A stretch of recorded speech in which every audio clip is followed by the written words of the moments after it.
Halo? Halo, tes. Suaraku masuk kah? Oh, kira suaranya ke Victoria.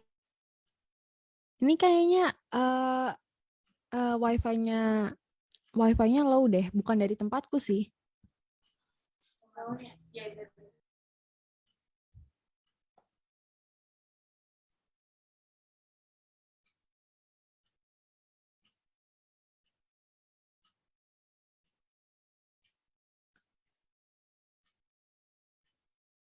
Halo, halo?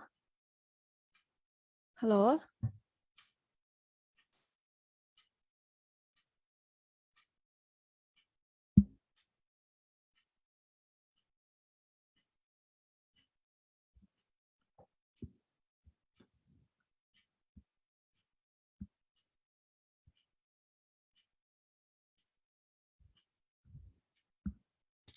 Halo?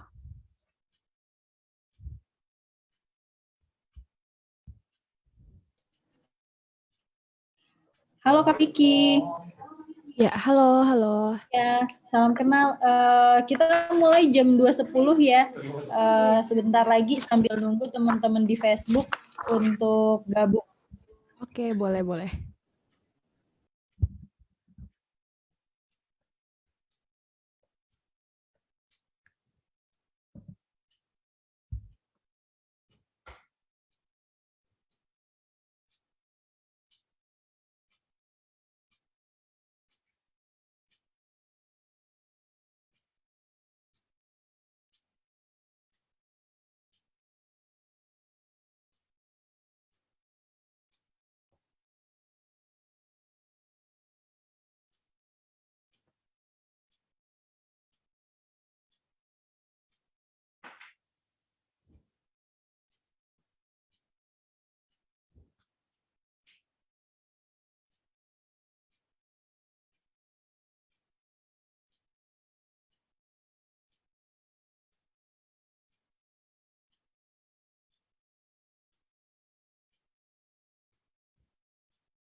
Halo, siang Kak Vika. Aku Nyoman, MC hari ini.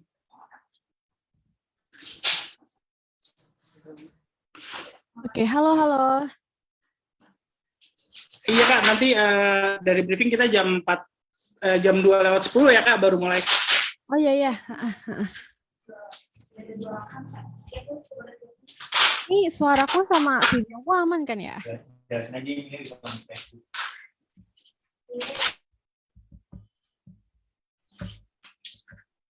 Nanti kita jadinya live Facebook ya Kak? Oh iya iya iya iya. Ini suara sama videoku aman kan ya? Soalnya di tempatnya Pak Nyoman di sini kayaknya agak gretek-gretek tempatku. Oh ya oke.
Ketolong nih. Ya kalau gitu udah dapat mulai deh,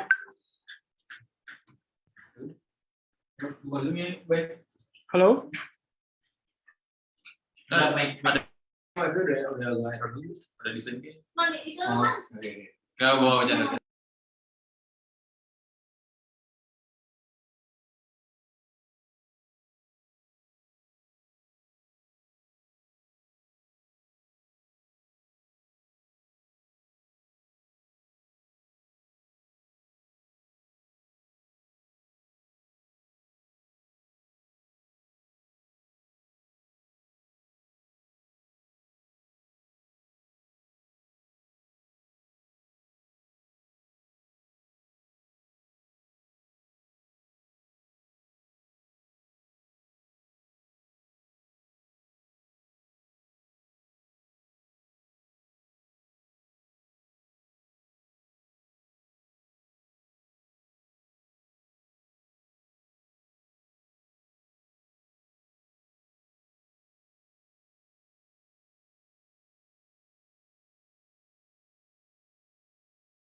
Assalamualaikum warahmatullahi wabarakatuh untuk kita semua. Semangat pagi semua dan alhamdulillah puji dan syukur kita panjatkan karena berkat rahmat Allah kita dan Ibrahim. Nah, hari ini saya akan memandu acara tentang optimalisasi sosial media untuk peningkatan penjualan. Oke, jadi buat teman-teman Sandro nih, hari ini kita akan kedatangan guest nih, pembicara, yang yaitu adalah Kak Victoria Wong. Halo Kak Victoria Wong.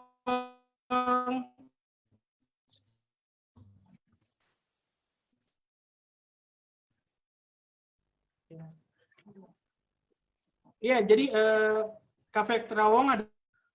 Oke, halo. Ini by the way, aku bingung nih, apa wifi-ku yang low atau internet sana ya, soalnya agak putus-putus di tempatku. Halo.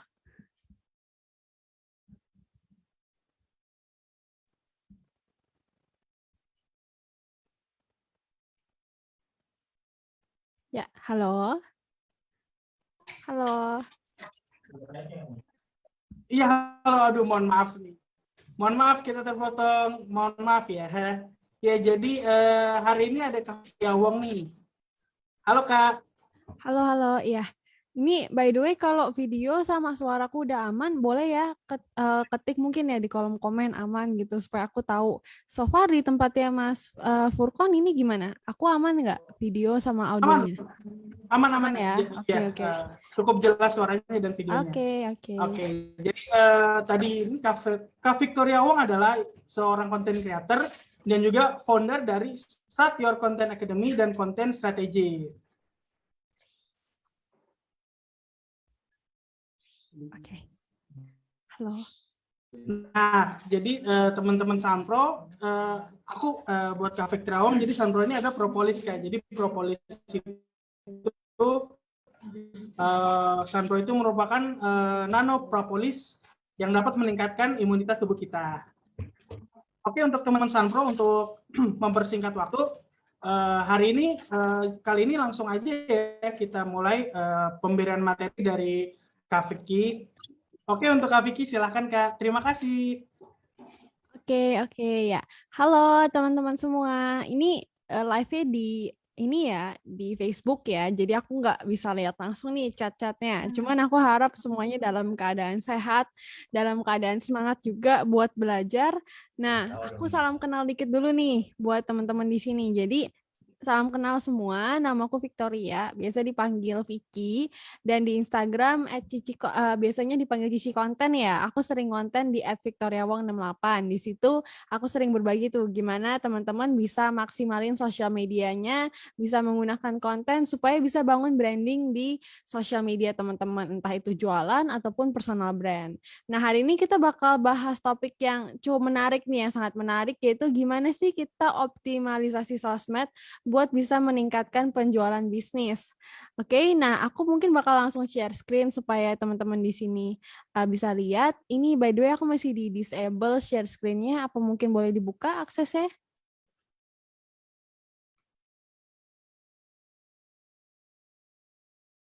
Oke, sudah dibuka aksesnya? Ya, oke sebentar. Ya. Oke, sambil nunggu ini share screen-nya dibuka, boleh dong teman-teman di sini yang udah join boleh ketik nih di kolom komen asalnya dari mana. Oke, aku mau tahu nih teman-teman yang udah join di sini mayoritas dari mana. Kalau aku sendiri dari Jakarta. Nah, udah kelihatan ya share screen-nya. Kalau udah boleh ketik aman atau kasih jempol di komen. Oke, ya ini ya. Sudah aman ya. Oke, jadi hari ini kita bakal bahas gimana sih buat optimalisasiin sosmed biar bisa meningkatkan penjualan bisnis kita nih. Oke, nah sekarang kita makin ke sini makin sadar ya, kalau dulu tuh konten seakan-akan kayak bukan kewajiban gitu loh. Dulu tuh kayak seakan-akan tren konten kreator itu masih belum ada, masih belum eksis lah intinya. Tapi kenapa makin ke sini kok makin banyak ya konten kreator di luar sana, makin banyak orang-orang yang butuh konten. Nah, itu karena untuk bisa bangun branding kita nih di era sekarang, mau kita jualan produk apapun, atau mau itu kita punya punya produk sekeren apapun, jasa sekeren apapun, kita harus bisa bangun hubungan dengan market dan menyampaikan pesan brand kita ke market, betul ya? Dan caranya yaitu yang paling efektif dan cara yang mudah, bahkan nggak harus kita bayar ya, karena sosmed itu gratis, yaitu lewat social media content. Nah, ini pun udah didukung nih sama data teman-teman. Jadi kalau teman-teman lihat, ini data dari Januari 2021, biasanya tuh orang kalau ketemu brand baru atau ketemulah brand discovery atau ketemu brand baru tuh asalnya taunya dari mana. Nah, yang pertama itu adalah dari search engine Google. Dan yang kedua dan ketiga itu adalah ads on social media dan recommendations or comments on social media. Oke? Jadi bisa kelihatan ya, orang tuh bahkan sekarang udah pakai sosmed gitu loh untuk cari tahu soal brand baru kayak gitu. Dan nggak cuma itu aja, tapi search engine pun mereka pakai biasanya untuk search social media brand tersebut. Dan ini juga ada lagi data yang backup kalau orang sekarang untuk riset sebuah brand itu bagus atau enggak ya, misalnya mereka mau beli atau enggak ya, nah itu mereka pakai social networks di kedua nih, teman-teman bisa lihat ya. Jadi social media itu penting banget karena bisa dilihat orang-orang tuh saat mereka mau kepoin brand baru, mereka lihat sosial media, seperti itu. Nah, jadi konten tuh udah ibaratnya kayak jembatan pesan kita ke market. Mau produk kita sekeren apapun, jasa kita sekeren apapun, kalau kita nggak bisa mengkomunikasikannya lewat konten, maka nggak akan ada yang tahu, nggak akan ada yang sadar. Apalagi di era pandemi go digital sekarang ini. Nah, karena itu sekarang bisa dibilang ya, mungkin bisa dibilang era sekarang ini era yang kebalik. Maksudnya apa tuh, Ci?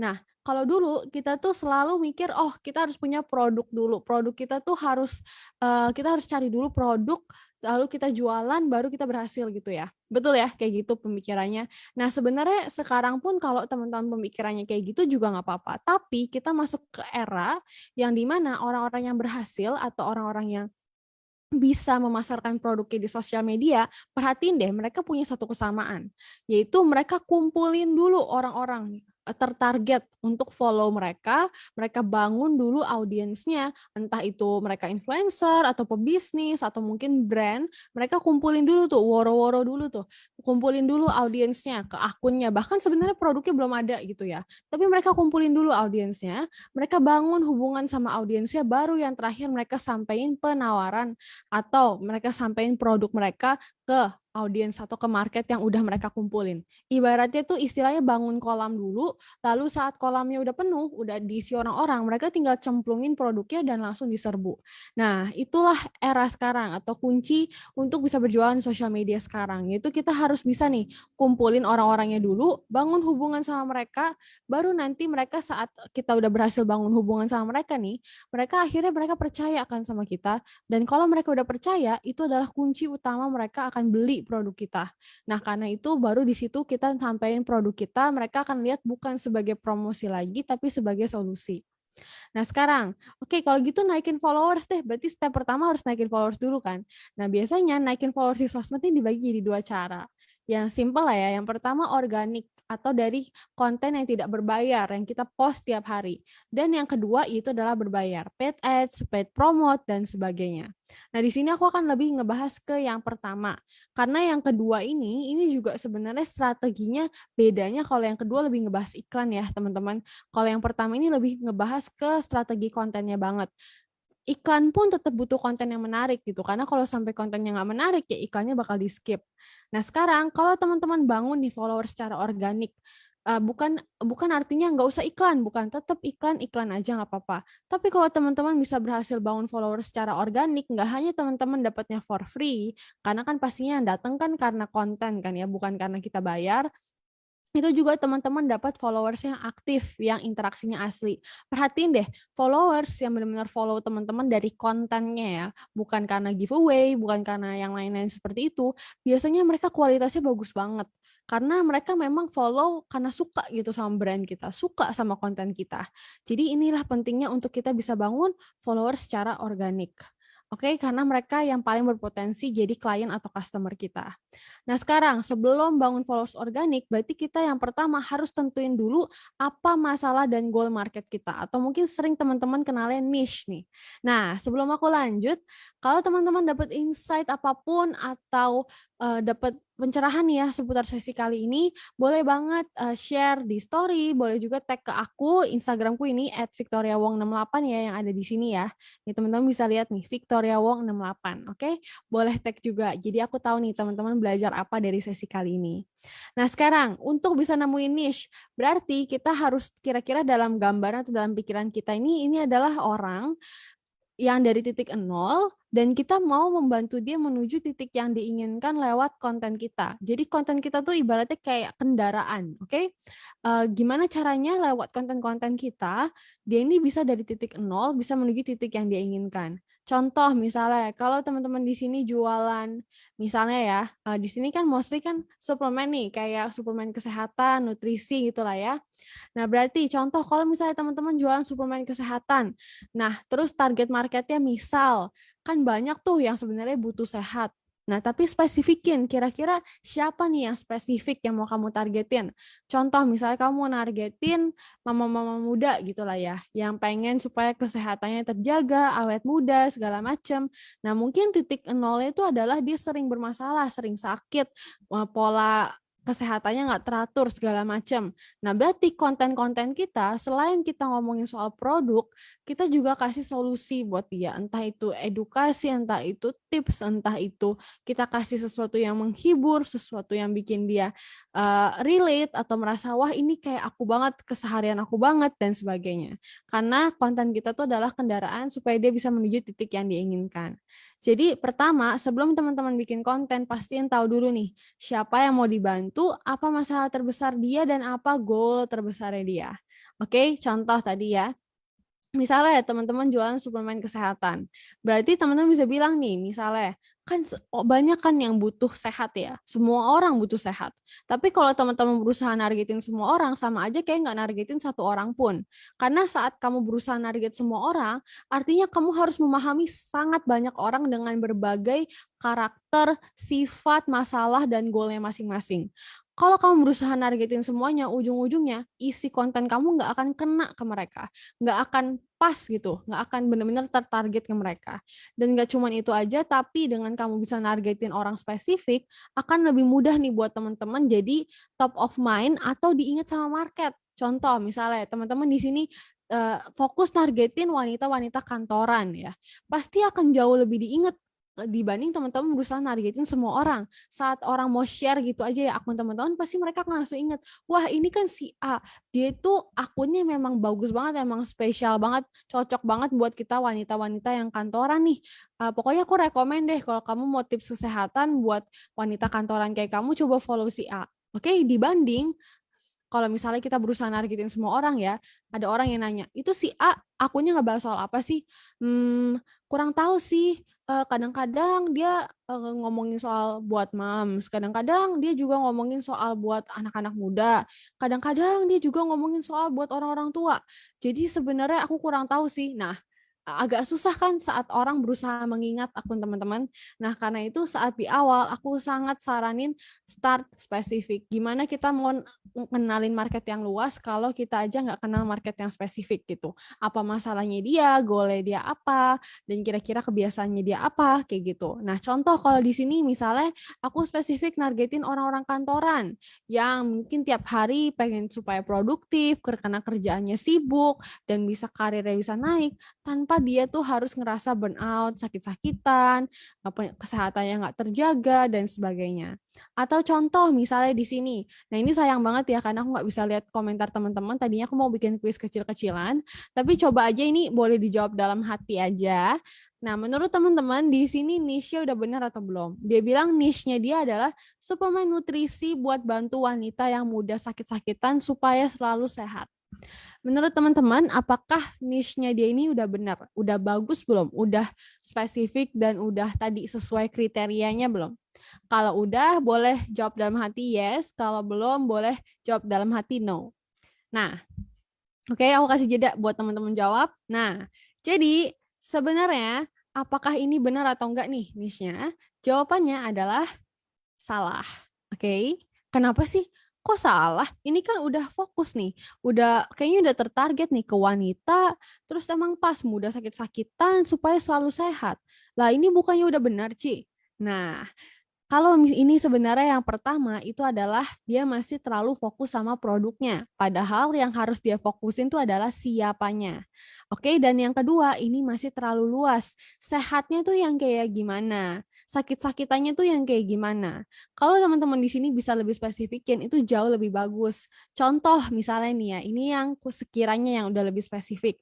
Misalnya, niche-nya aku nargetin khusus nih buat ibu-ibu umur 30 sampai 40-an. Jadi nggak wanita doang secara general, tapi aku khusus buat ibu-ibu. Nah, ibu-ibunya ini mungkin yang tiap hari tuh olahraga, ibu working moms yang ada ibu rumah tangga sambil kerja kantoran gitu ya misalnya, dan mereka goalnya bisa awet muda, sehat, bisa kuat olahraganya tanpa harus ngelewatin konsumsi obat-obatan nggak alami. Oke, ini jauh lebih spesifik kan ya, jauh lebih tertarget. Kira-kira kita mau nargetin ibu-ibu yang kira-kira mereka tuh masalah sama goalnya itu kayak gimana. Oke, dibanding kita tadi luas banget, kita pengen ngebantu wanita yang muda sakit-sakitan. Sakit-sakitan yang kayak gimana? Selalu sehat, sehatnya kayak gimana? Oke, pastiin kita bisa spesifikin kira-kira kita tuh mau nargetin kayak gimana. Bahkan nih ya, bahkan kalau teman-teman di sini bisa, ini kan masih, ini aja masih bisa dispesifikin lagi loh. Misalnya aku bisa bilang membantu ibu-ibu umur 30 sampai 40-an yang mungkin punya masalah gula darah misalnya, masalah gula darah atau masalah misalnya masalah sesuatu penyakit gitulah ya, tanpa harus melewati konsumsi obat-obat nggak alami. Oke, itu jauh lebih spesifik lagi. Nah, jadi pastiin saat teman-teman mulai di awal, tentuin dulu nih targetnya siapa yang kira-kira paling cocok sama produk kamu. Oke, dan fokus ke satu target itu. Sebisa mungkin jangan fokus ke yang lain-lain dulu. Misalnya kayaknya sebenarnya produk aku cocok buat semua orang sih, Ci. Ya, iya, produk kamu bisa jadi cocok buat semua orang, tapi pas di awal usahain spesifik targetin ke market yang paling cocok selama ini sama produk kamu dan fokus nargetin ke dia dulu. Kalau sampai nanti pada saat prakteknya kamu ternyata, lah ini aku nargetin ibu-ibu, kok ada anak muda yang mau beli produkku juga ya, kok ada cowok yang mau beli produkku juga, nggak apa-apa, terima aja. Itu emang orang-orang yang pastinya datang dari luar market. Tapi kalau misalnya di awal yang paling penting, teman-teman di sini spesifik nargetinnya. Oke, supaya konten-konten, isi konten kamu tuh kena dan pas banget ke mereka. Gitu. Nah, setelah itu cari objection atau asumsi salah mereka. Jadi asumsi salah ini tuh apa sih? Ini tuh adalah sesuatu yang menghalangi orang untuk bisa mencapai goal dan menggunakan penawaran kita. Contoh, misalnya, mungkin ya, ini aku hanya sekadar kira-kira, mungkin bisa jadi teman-teman di sini produknya kalau saat orang mau beli ada nih asumsi-asumsi di pikiran mereka ya, bakal bikin aku ketergantungan nggak? Buktinya apa kalau aku harus buktinya apa kalau aku makan ini bisa lebih sehat misalnya. Terus kenapa aku harus mengkonsumsi sun propolis misalnya? Kan sebenarnya ada banyak misalnya suplemen lain atau mungkin aku juga sebenarnya nggak usah makan suplemen juga udah sehat-sehat aja misalnya. Nah, semua asumsi salah ini pastiin teman-teman jawab lewat kontennya kamu. Ini aku cuma kasih contoh 3, mungkin jauh lebih banyak lagi di luar sana. Contoh misalnya bisa jadi ada yang asumsi salahnya, buat apa aku konsumsi suplemen? Atau bisa jadi ada juga yang asumsi salahnya, buat apa aku beli yang ini? Karena kan di sana, di luar sana ada juga produk lain misalnya. Atau apakah ini memang benar-benar sebernutrisi itu misalnya. Nah, itu semuanya pastiin teman-teman jawab lewat konten kamu. Tujuannya apa? Ini supaya ketika orang kepoin kita tuh dia tuh akan merasa kalau wah, aku belum nanya hal ini aja udah dijawab sama dia lewat kontennya. Berarti orang ini benar-benar mahamin aku banget gitu. Sebelum aku nanya aja udah ada jawabannya. Dan pastinya dengan kita bikin konten kayak gini, kita memecah atau kita menghilangkan asumsi salahnya dia sehingga akhirnya dia tertarik sama produk kita. Gitu. Nah, Kalau udah tahu nih asumsi salahnya apa, saatnya masuk ke buyer's journey. Nah, buyer's journey itu apa sih? Ini intinya adalah perjalanan seseorang dari yang tadinya dia benar-benar orang asing sampai akhirnya dia beli, sampai akhirnya dia percaya sama kita. Nah, dia akan ngelewatin 4 tahapan ini nih, teman-teman. Cuman kembali lagi disesuaikan sama produk kamu ya, karena nggak semua mulainya dari tahapan yang sama. Oke, tahapan yang pertama yaitu adalah unaware atau dia bahkan nggak sadar masalahnya dia apa. Dia punya masalah tapi dia nggak sadar itu apa. Tahapan yang kedua ini sadar, aware. Dia sadar dia punya masalah apa tapi dia nggak tahu solusinya apa. Nah, ketiga ini solution, dia udah mulai sadar kalau produk kita tuh solusi buat masalah dia. Cuman dia butuh sedikit sentilan aja supaya dia tahu bedanya produk kita sama yang lain apa dan akhirnya dia beli. Aku akan kasih contoh ya di sini. Contoh study case atau studi kasusnya, kita tadi ya mau nargetin mama-mama muda yang working moms, oke, yang jadi ibu rumah tangga, ada kerjaan juga, ngurus anak segala macam. Nah, contoh misalnya anggap pada namanya Ani gitu ya. Terus dia ini masih ada dalam stage nggak sadar sama masalahnya dia apa. Jadi dia itu suka sakit-sakitan, suka nggak produktif kerjanya, sering sering imunnya turun, terus udah gitu nggak kuat, bahkan nggak kuat olahraga segala macam gitu ya. Misalnya seperti itu. Atau kebiasaan dia parah lah, jarang olahraga, jarang jaga kesehatan segala macam. Nah, kita bisa bikin tuh konten yang buat ngadarin dia dulu kalau hey, kamu tuh punya masalah loh kalau sama kesehatan kamu harus jaga loh kesehatan kamu harus pola hidupnya harus lebih benar loh misalnya. Nah, kita bisa bikin contoh konten, ini dia kebiasaan yang bisa bikin kerjaan kamu nggak produktif, atau ini dia hal-hal yang bisa bikin kamu di umur sekian nanti bisa dapat penyakit apa misalnya, atau umur segini kamu udah ngalamin hal-hal seperti ini misalnya. Nah, oke, nanti kan si Ani ini bakal ngeklik gitu ya. Lah, ini kan kebiasaannya aku banget nih. Aku suka begadang, suka jarang olahraga misalnya, dan lain-lain gitu ya. Terus dia klik kan, terus dia lihat, dia scroll ke bagian paling akhir, terus dia lihat, dia baca, oh, aku berarti harus punya lifestyle atau hidup yang jauh lebih sehat nih. Oke, berarti dia mulai sadar kan masalah dia apa. Oke, aku udah sadar masalahku adalah sekarang hidupku kurang sehat. Pola makananku nggak benar semua, oke? Nah, saat dia udah sadar masalah dia apa, ini ya, contoh kontennya itu seperti ini, kayak tadi kebiasaan kurang tidur, atau resep simple jaga kewarasannya ibu, misalnya salah satunya yaitu harus jaga pola makan, jaga kesehatan misalnya. Nah, oke, saat dia udah sadar, di sini dia akan masuk ke dalam tahapan aware. Dia udah sadar kan ya di sini. Oh ya, buat teman-teman by the way yang nyimak, pastiin kalau dapat insight apapun boleh tag ke aku ya di @victoriawong68 supaya aku tahu nih teman-teman belajar apa. Nah, si Ani udah sadar kan? Kalau dia udah sadar, biasanya kalau orang udah sadar masalahnya apa, dia ngapain? Dia akan cari solusi kan? Betul ya? Nah, kalau dia udah cari solusi, ini adalah saatnya kita untuk kasih konten-konten yang sekiranya ngejawab solusi dia. Atau kasih solusi buat yang udah sadar. Contoh, caranya balance kerja dan urusin keluarga misalnya. Kan dia udah tahu nih kalau dia tuh harus pola hidupnya jauh lebih seimbang, atau tips jaga kesehatan buat kamu para moms, atau rutinitas yang harus kamu lakukan biar kesehatan kamu terjaga misalnya buat emak-emak. Nah, jadinya saat kita kasih konten kayak gini, tujuannya apa sih? Buat ngebangun rasa percaya si momsnya itu. Karena saat dia ngelihat dia pasti akan ngelihat kan, wah ini kontennya siapa ya, dia udah nyadarin masalahku, terus udah gitu dia kasih solusinya juga, dia juga sering kasih konten-konten yang interaktif, kayaknya boleh nih aku kepoin profilnya, kayaknya boleh nih aku cari tahu lebih dalam produknya apa. Contohnya kayak gini ya, kayak sesekali kita bisa kasih bikin konten kayak tips gaya hidup yang supaya kamu makin sehat, atau seimbangin hormon, atau tadi tips jaga kesehatan, atau bahkan nggak harus semerta-merta semuanya edukatif. Kita juga bisa bikin sesekali konten menghibur misalnya. Keuntungan punya istri yang cerewet gitu misalnya. Atau moms pernah nggak ngalamin hal ini? Lagi ngurus anak tiba-tiba ditelepon meeting misalnya. Nah, jadi nggak harus semuanya serba edukatif. Kita juga bisa variasiin kontennya. Nah, konten-konten ini tujuannya adalah ketika dia udah terbangun rasa percayanya, ketika dia udah mulai ada hubungan sama brand kita, dia akan melihat produk kita tuh sebagai solusi. Dia akan mulai kepo ke profil kita, dia mulai cekin produk kita dan sebagainya. Nah, disinilah baru kita masukin testimoni, review produk, apa beda produk kita sama yang lain dan sebagainya. Karena kalau dia udah dalam tahapan ini, berarti dia mulai mencari produk kita tuh sebagai solusi gitu loh. Dia cuman butuh sedikit sentilan supaya akhirnya dia terdorong untuk beli produk kita karena dia udah tahu perbedaan produk kita dibanding yang lain apa. Dia udah sadar masalahnya apa, dia udah sadar solusinya itu produk kita, dan dia akhirnya tahu produk kita tuh bedanya sama yang lain apa. Akhirnya dia beli kayak gitu. Nah, semua inilah yang disebut dengan buyer's journey, oke? Jadi si Ani ini bakal lewatin dari sini sampai dia akhirnya beli atau action lewatin 3 tahapan ini. Nah, pastiin teman-teman di sini seimbangin dalam kontennya. Misalnya contoh dalam seminggu gitu ya, mungkin sekali kamu bisa tes aja. Kamu posting yang aware 3 kali, kamu posting yang unaware 2 kali misalnya, terus yang solution misalnya 2 kali gitu ya.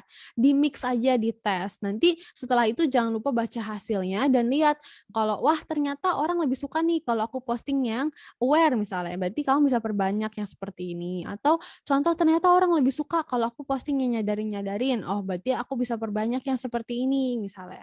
Oke, jadi konten-konten yang ada di sini itu pastiin teman-teman bikinnya itu di tes aja, oke? Dalam seminggu pastiin aja ada semua ini. Jangan hanya fokus ke ini doang atau ke ini aja. Nanti fokus ke ini doang kita lupa untuk jualan.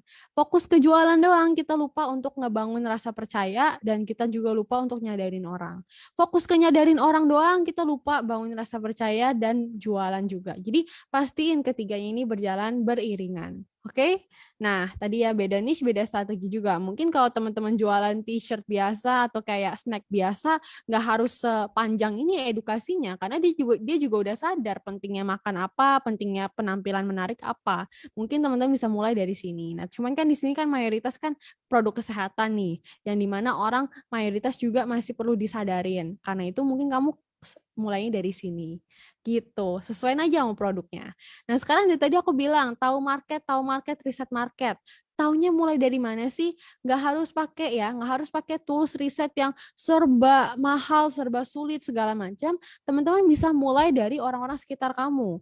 Mulai aja dulu dari orang-orang terdekat, dari orang-orang yang sekiranya saudara kamu, teman kamu segala macam yang sesuai target market kamu.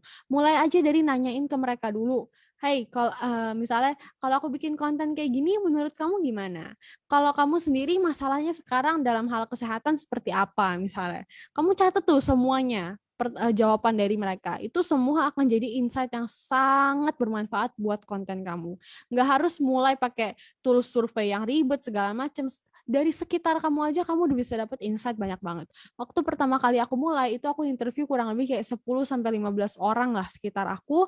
Ada juga yang aku DM-in satu-satu, aku minta waktunya sebentar supaya aku bisa tahu detail marketku tuh kayak gimana. Lalu pastiin kita juga bisa lihat ngintip aktivitas market di akun-akun sejenis. Mereka suka ngomongin soal apa sih? Mereka bahasanya kayak gimana? Mereka suka nanyain apa sih ke kompetitor kita misalnya. Nah, setelah itu kita juga bisa ikutin event atau komunitas online di mana mereka berada. Biar kita tuh bisa up to date mereka lagi ngomongin soal apa, kayak gitu. Nah, sekarang saatnya praktek. Oke, untuk praktek, untuk pilih media sosial yang tepat nih ya buat kontennya kamu. Kira-kira aku mesti publish kontenku di mana ya? Pastiin kita yang pertama kita kenalin dulu nih market kita tuh ada di mana.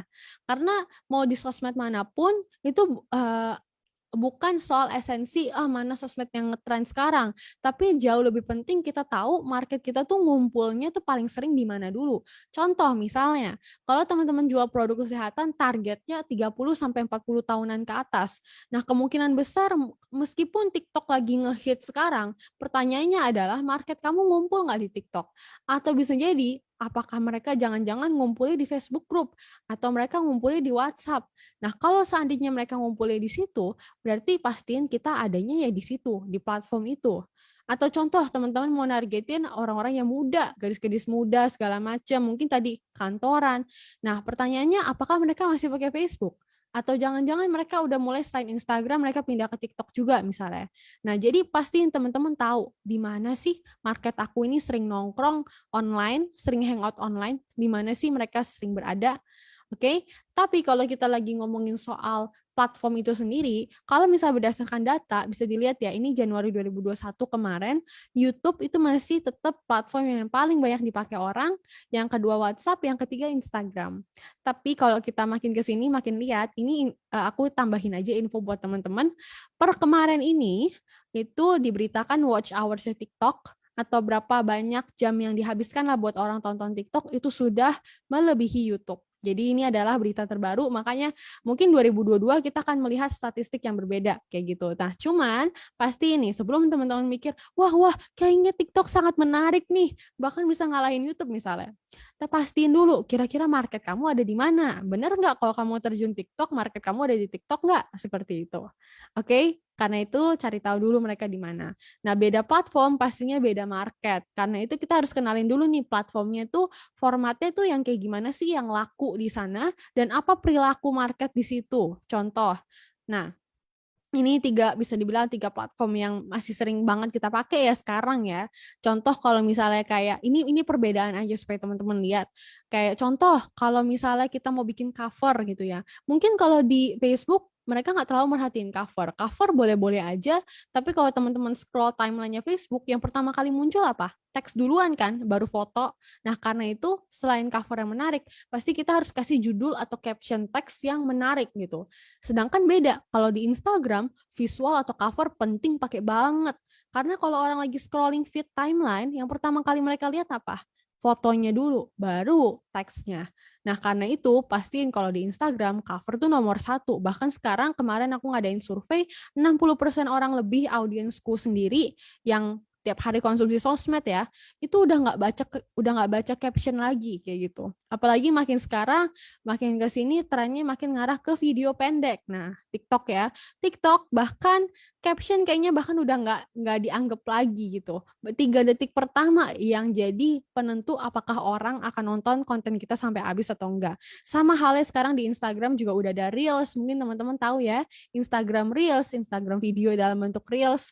Nah, di situ itu juga menggunakan prinsip yang sama mirip kayak TikTok, 3 detik pertama. Oke, nah ini ada juga hal-hal yang lain, mungkin nanti ini aku bisa bahas di sesi yang lain atau mungkin di kelasku Sika kali ya, soal kalau di sini takutnya nggak sempet. Nah, tapi bisa dilihat beda ya, beda platform, maka beda juga karakter market di dalamnya, bahkan algoritmanya pun beda. Karena itu cara tercepatnya kita nih buat tahu format apa yang paling laku di platform itu adalah kita riset dari konten yang trending dan konten yang ada di bagian top hashtag di platform itu. Contoh, oke? Contoh teman-teman ngebahas tadi soal tips kesehatan buat ibu-ibu. Mungkin teman-teman bisa search kayak hashtag tips ibu misalnya atau hashtag kesehatan ibu. Lalu coba cek postingan apa yang nongkrong di bagian top, oke? Nongkrong di bagian topnya atau yang ada di bagian atas-atas lah intinya. Kalau di Instagram di bagian top, di kolom top. Dari situ kita bisa dapat gambaran, oh ternyata orang kalau aku bikin konten soal ini di platform ini, orang-orang tuh lebih sukanya tuh yang kayak begini. Kayak contoh nih ya, ini salah satu niche aja, itu skincare. Contohnya, ini contoh aja. Kalau misalnya teman-teman buka di IG, mau itu hashtag skincare apapun, kayak hashtag skincare tips atau hashtag skincare remaja, segala macam. Kalau teman-teman perhatiin, bagian topnya itu masih didominasi sama edukasi, carousel edukasi, reels pendek, reels soal edukasi, dan sebagainya. Sedangkan kalau teman-teman buka TikTok, itu justru beda. Yang ngetop-ngetop atau yang sampai ke atas-atas gitu ya, kalau teman-teman cari soal topik skincare itu kayak review harga skincare, rutinitas skincare, dan sebagainya.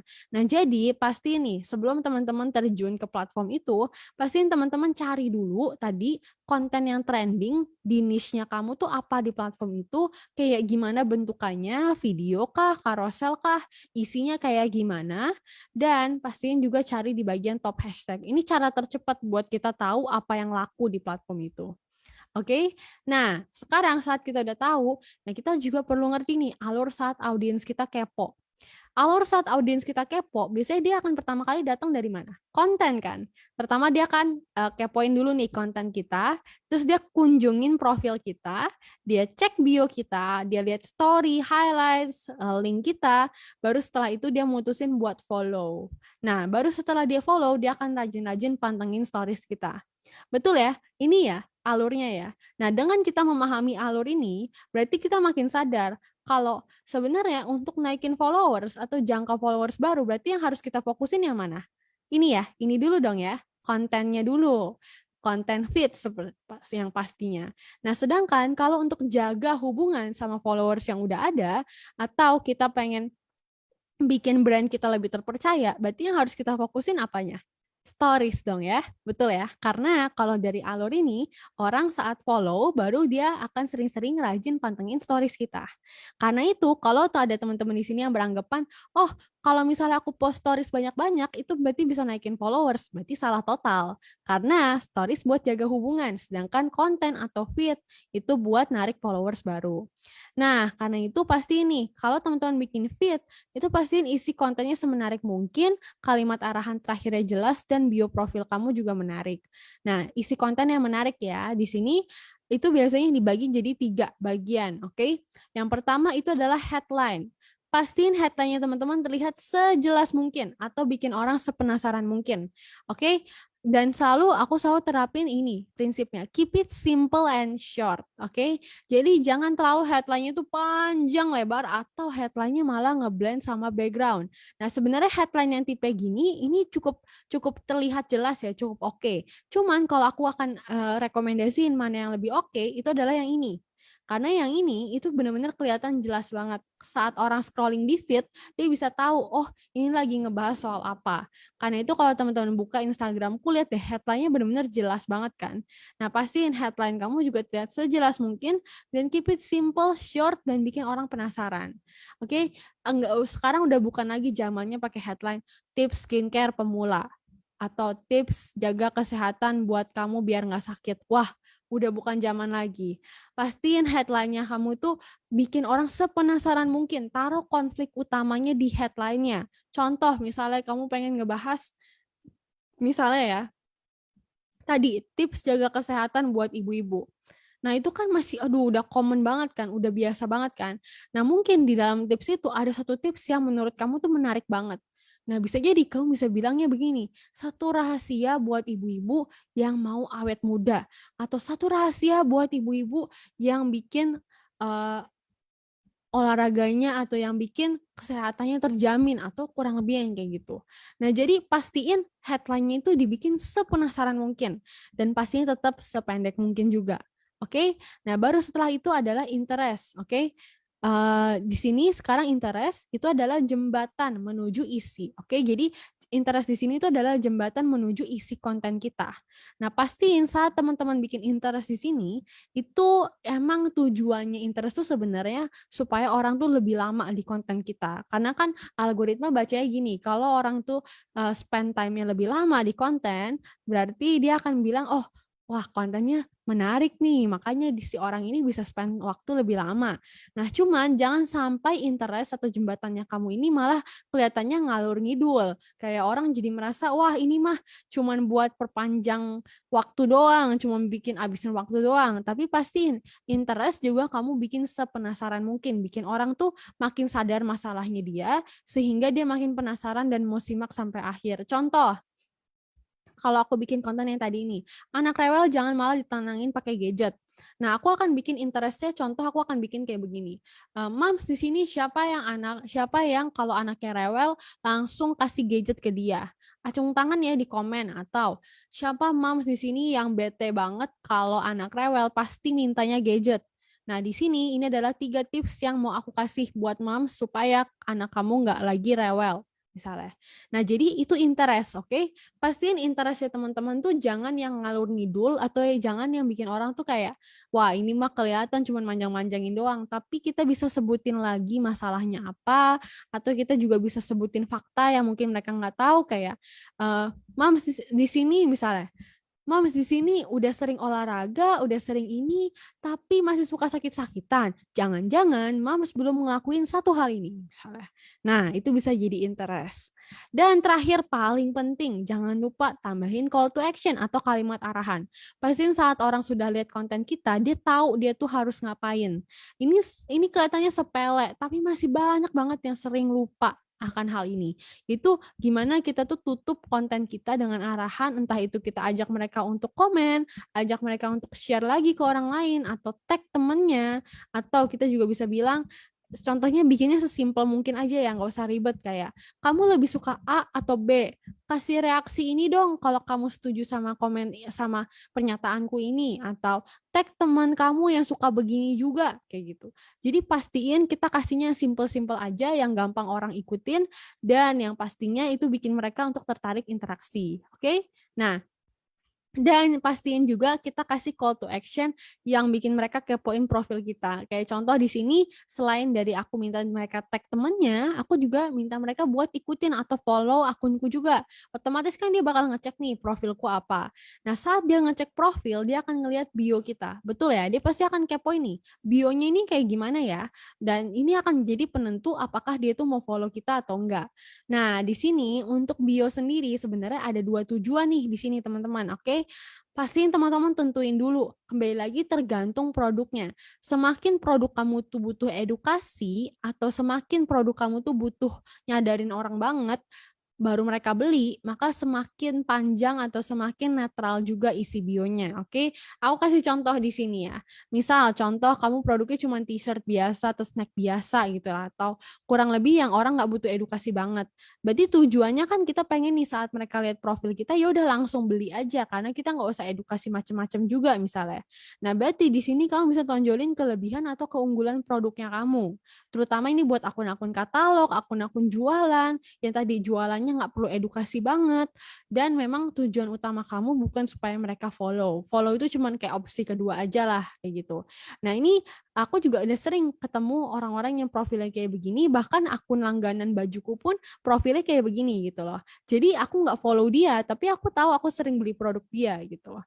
Nah, pastiin ada call to action juga untuk mereka tuh order, atau mereka tahu harus order di mana, dan story highlights. Tapi kalau teman-teman di sini tujuannya mau ningkatin followers dulu nih, baru abis itu aku edukasi pelan-pelan lewat storiesku, lewat konten-konten aku, supaya mereka tuh makin sadar sama produkku, makin tertarik sama produk.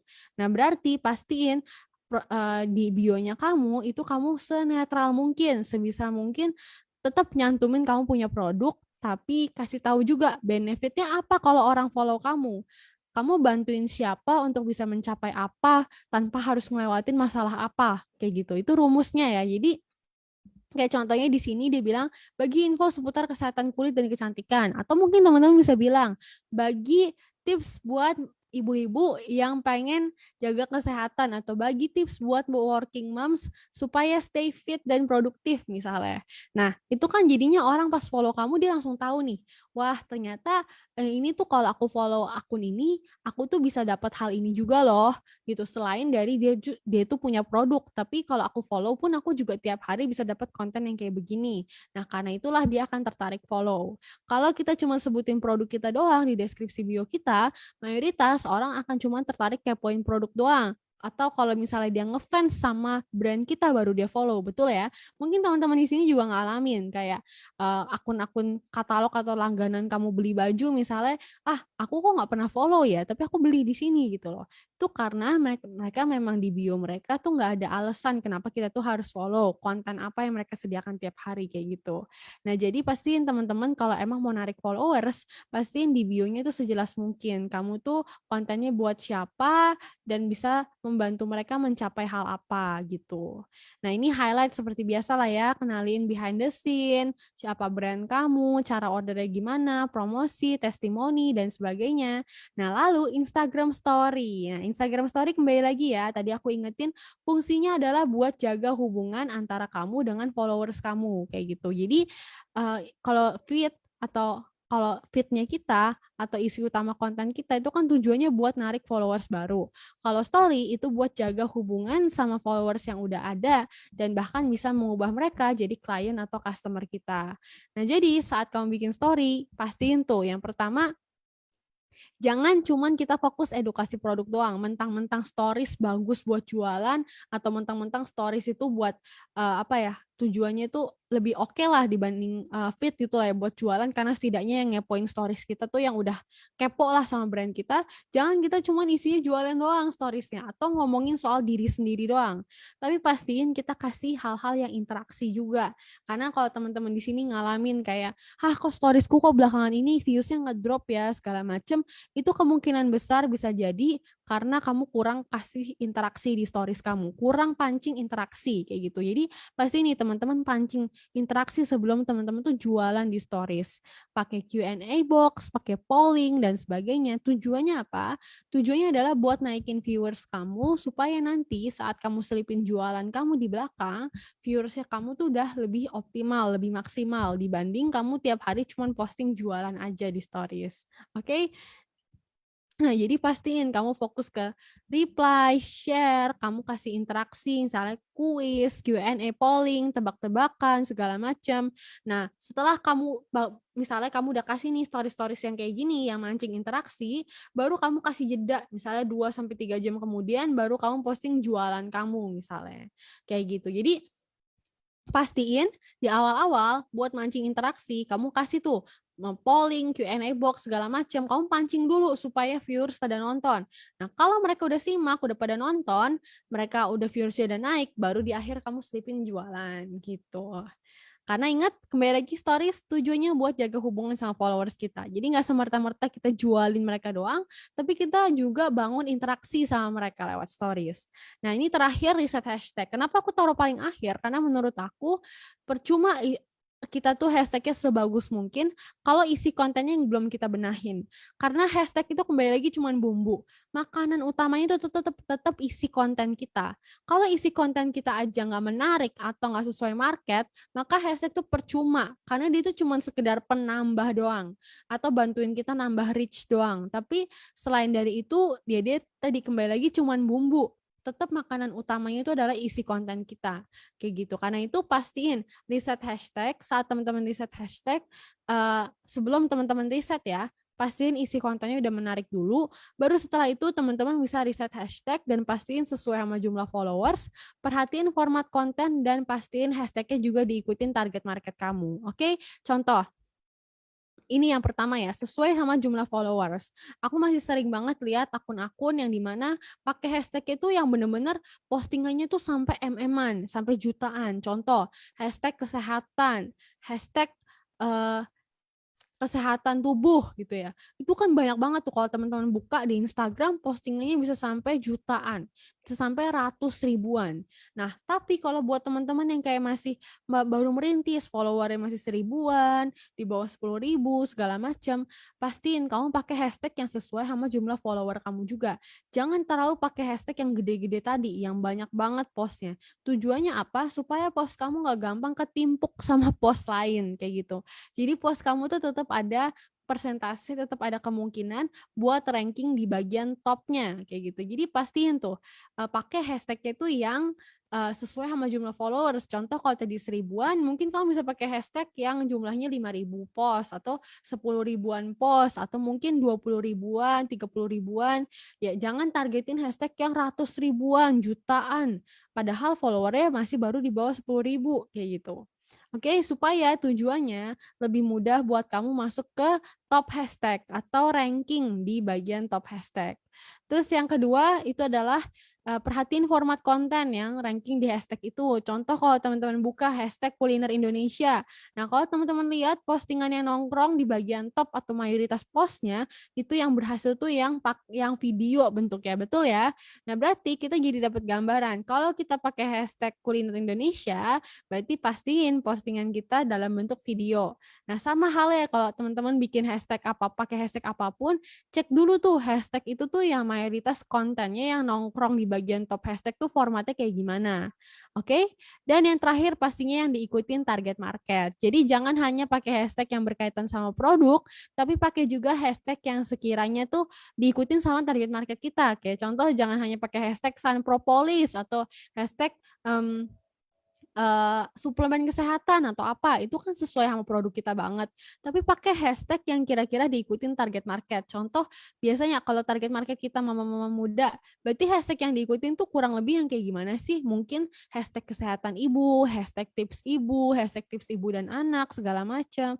Nah, itu juga yang kita pakai gitu. Jadi, jangan semerta-merta taruh hashtag yang hanya berhubungan sama produk kita. Tapi pastiin hashtagnya sesuai sama target market juga.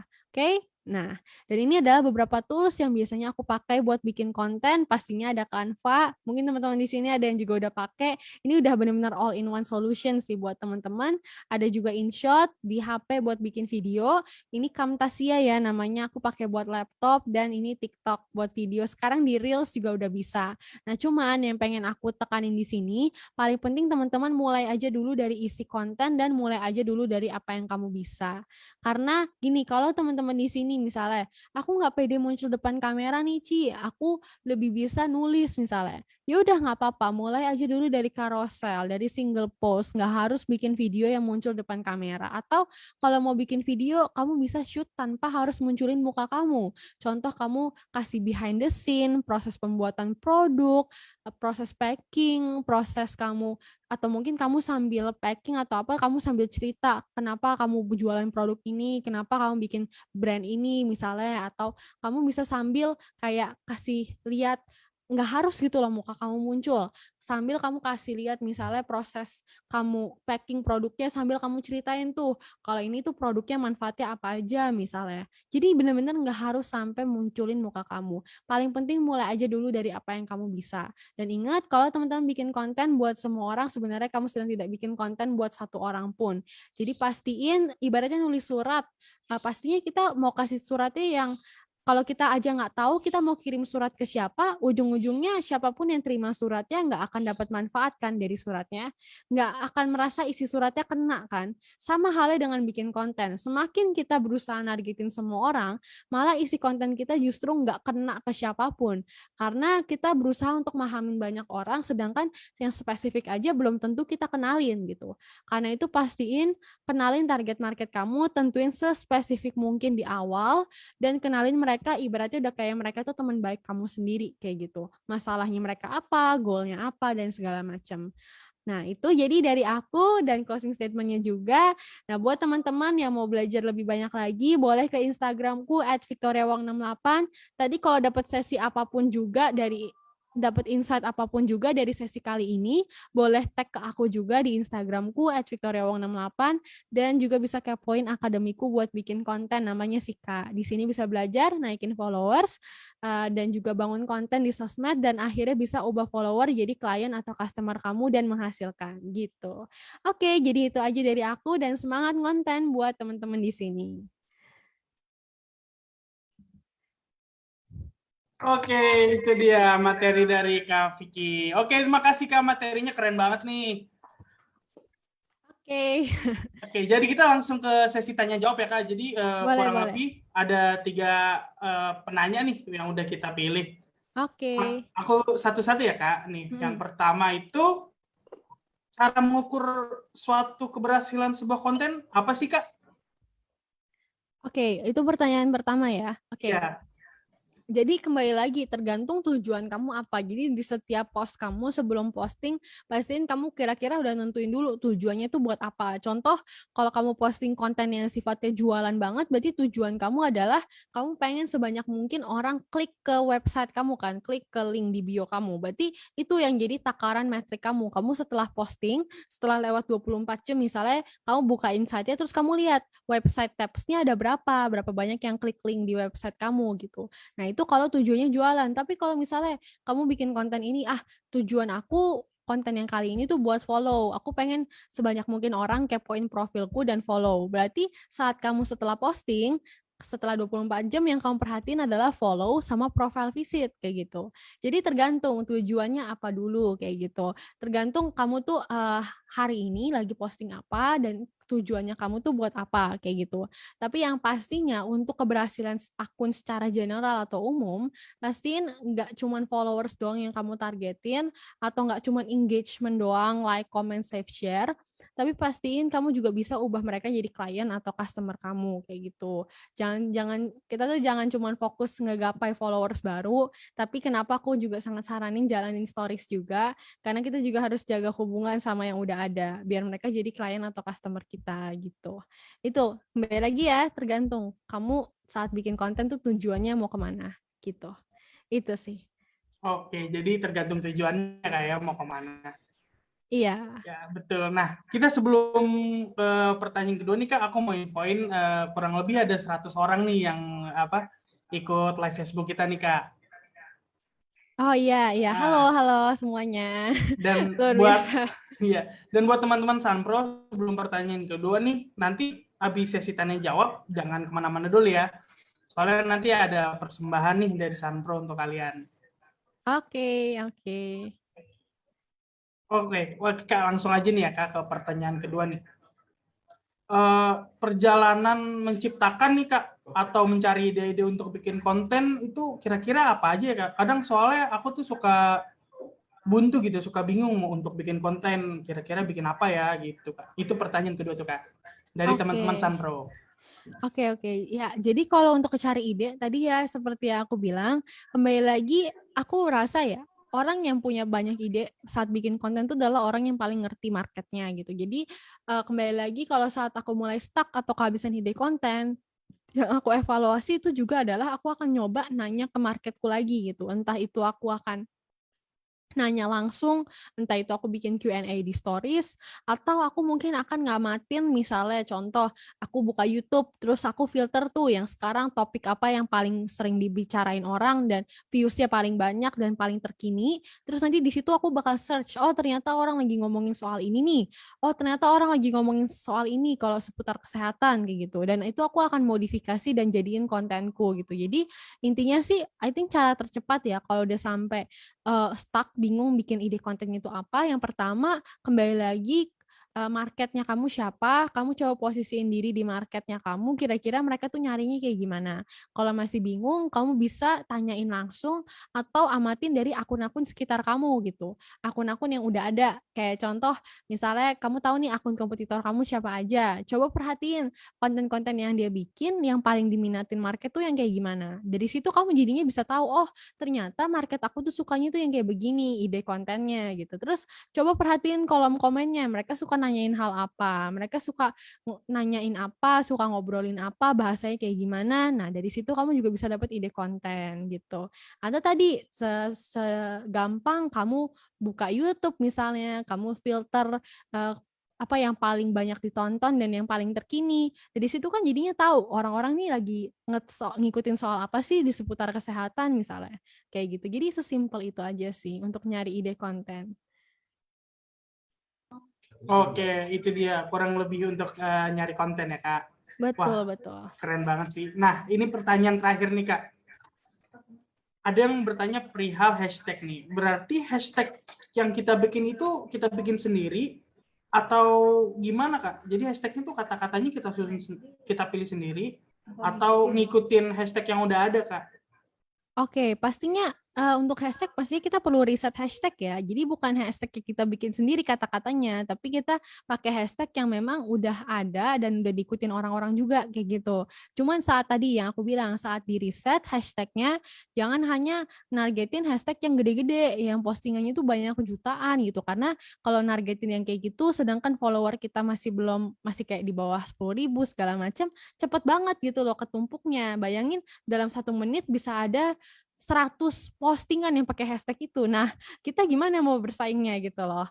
Pastinya kita coba pakein hashtag yang spesifik dulu, yang mungkin lebih misalnya tadi tips kesehatan, tips ibu, kita bisa coba cari pakai hashtagnya kayak tips ibu menyusui misalnya mungkin ya, atau tips bumil atau apa, yang jauh lebih spesifik, postingannya juga jauh lebih dikit, jadi kita bisa ada kemungkinan buat ranking atau buat masuk ke top hashtag kayak gitu sih intinya. Itu singkatnya ya. Kalau aku bahas lebih lengkapnya mungkin teman-teman boleh kepoin kontenku atau boleh cek ke tadi Sika Akademiku kayak gitu. Tapi itu kurang lebih singkatnya. Oke, itu dia itu gimana tuh caranya apa bikin konten dan bikin hashtag juga. Nah, untuk teman-teman tuh kalau emang masih bingung, masih ada yang mau ditanya, bisa langsung aja ya Kak ke sosial medianya Kak Vicky. Betul, betul. Ke Instagramku @victoriawong68 atau juga bisa kepoin kelasku juga. Tadi yang aku bilang sih Kak. Di situ bisa belajar naikin followers dan bisa ubah mereka jadi klien atau customer dan dapat penghasilan dari bikin konten gitu. Oke, itu Oke. dia. Sama jangan lupa juga ya follow sosial medianya Sunpro. Yes, @sunpro official betul ya? Iya betul betul Sunpro official. Oke Kak, Kak Vicky makasih banget materinya udah mau ngisi Sama-sama. webinar kali ini, sangat bermanfaat, sangat waduh keren banget deh Kak pokoknya Kak. Oke, thank you juga buat Sunpro yang sudah mengundang. Thank you buat teman-teman yang udah nyimak juga ya. Nih, kita ada photo session atau gimana? Boleh Kak, boleh. Kita ada foto session, ntar dari tim kita mau capture ya. Oke. Oke, aku hitung ya Kak. 1, 2, 3.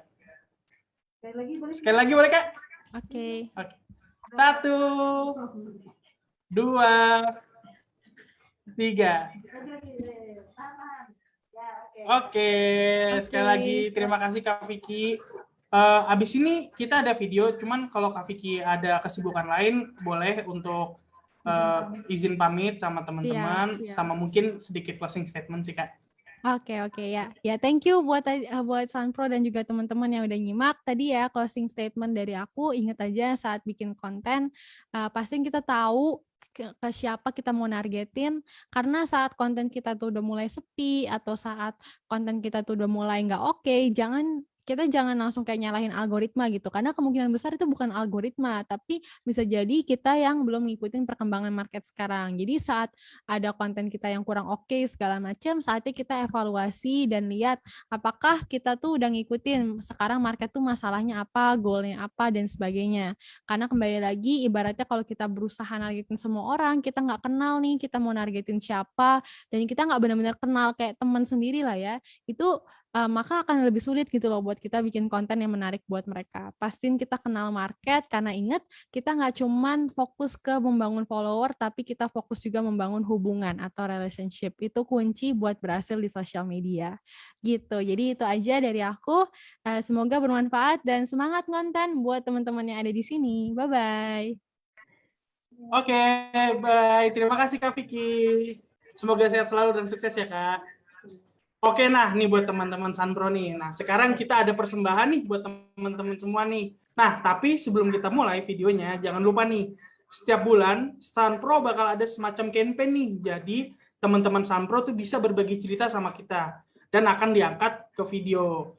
Nah, kurang lebih ini ada sedikit persembahan dari kami, tepatnya dari NASA dan Sunpro untuk Indonesia. Selamat menyaksikan.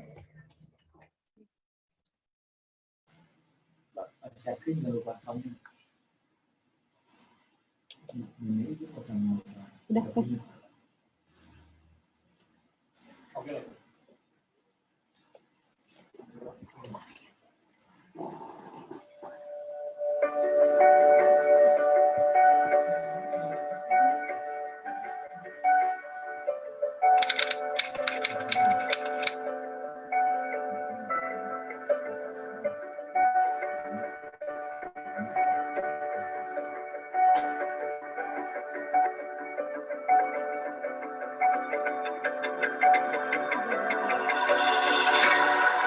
Di masa pandemi seperti ini, kita semua berlomba-lomba melakukan berbagai macam cara untuk dapat bertahan hidup. Aku, sebagai seorang ibu rumah tangga, tidak hanya duduk manis menanti kapan pandemi ini segera berakhir.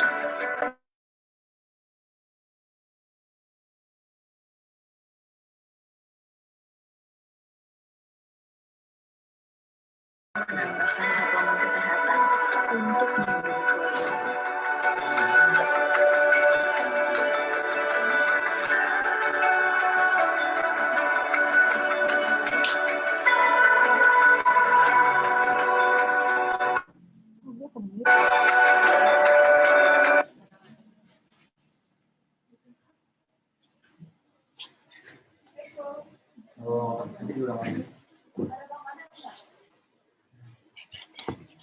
Mohon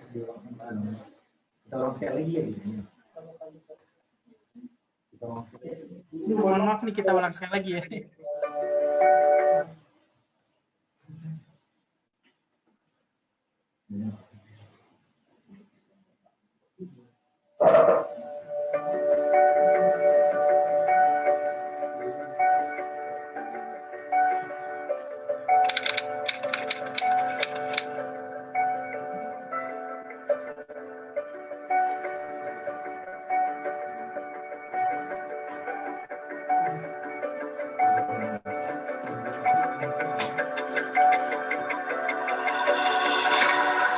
Di masa pandemi seperti ini, kita semua berlomba-lomba melakukan berbagai macam cara untuk dapat bertahan hidup. Aku, sebagai seorang ibu rumah tangga, tidak hanya duduk manis menanti kapan pandemi ini segera berakhir. Tidak hanya protokol kesehatan dan asupan makanan saja yang aku jaga. Sebagai ibu yang cerdas, aku selalu tidak lupa menambahkan suplemen kesehatan melindungi keluarga.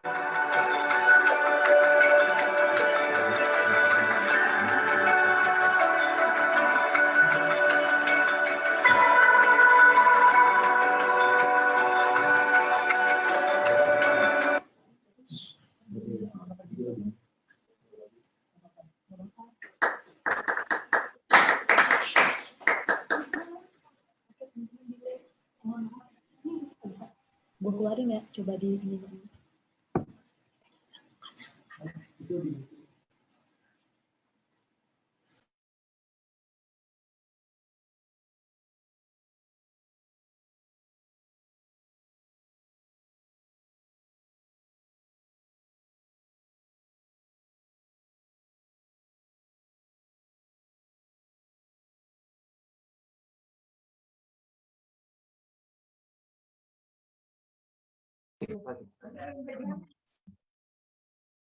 Aduh, teman-teman, gimana nih? Penasaran gak sih sama lanjutan videonya?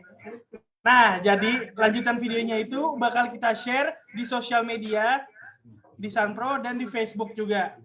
Dan di grup ini. Jadi tenang aja teman-teman, ntar lanjutan videonya ada di sosial medianya Sunpro Official. Oke, jadi terima kasih teman-teman yang udah ikut webinar ini. Mohon maaf kalau ada kesalahan dan salah-salah kata dan teknisnya. Sekali lagi, salam pagi, salam Sunpro.